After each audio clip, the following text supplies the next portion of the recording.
do today is a 12 by 12, a little stand.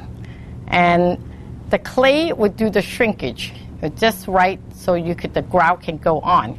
And so, of course, the biggest part is to design your table.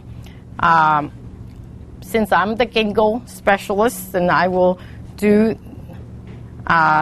with the gingo leaves on my table. And this is a piece of paper just to work on your design. And we'll find the center point first. And I will find out where my gingo leaf is going to be, roughly.